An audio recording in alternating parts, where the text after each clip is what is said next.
شكرا عادل. إذا انتهت المباراة الودية بين المنتخب الوطني المغربي والمنتخب البرازيلي بتفوق مستحق للمنتخب الوطني المغربي بهدفين مقابل هدف واحد. يعود معي وليد كما بدأنا هاتي الحصة المباشرة هنا من ملعب طنجة. وليد، فوز مستحق للمنتخب الوطني، عرفوا الدراري كيفاش يلعبوا ويربحوا ويخرجوا بنتيجة مع المصنف الأول في الاتحاد الدولي لكرة القدم فيفا منتخب البرازيل. ايوا ديما كنقولها الدراري باغيين يدخلوا في ليستوار.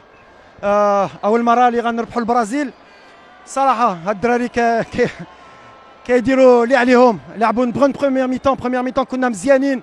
دوزيام ميتون شفتوه كان العيا، كان دي بليسي. امرابات لعب مريض، عندنا حكيمي كان بليسي ولعب، وناحي كان بليسي وكمل.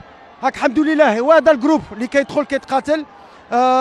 عجبتني لا دوزيام ميتون باسكو ما كناش مزيانين والدراري ما تلقوش الدفاع، ما تلقوش، والفوز على هذا الجمهور هادشي اللي كنا بغينا. قلنا خصنا نخرجوا بالرباح باش نفرحوا الجمهور ديالنا ونقول لهم شكرا على كل شيء اللي كيعطيونا. وهاد الصوره اللي ظهر بها الجمهور ديال المغرب كله هنا في ملعب طنجه، يعني شنو الكلمه اللي كيقول وليد لهذا الجماهير؟ جمهور كبير ديما كنقولها، والصراحه هاد الشعب حنا كنبغيوه هما كيبغيونا، وديما غنتقاتلوا.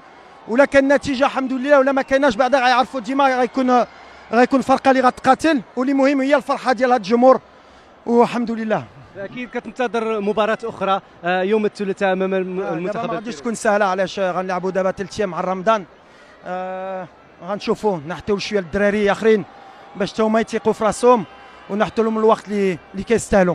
شكرا وليد الركراكي الناخب الوطني.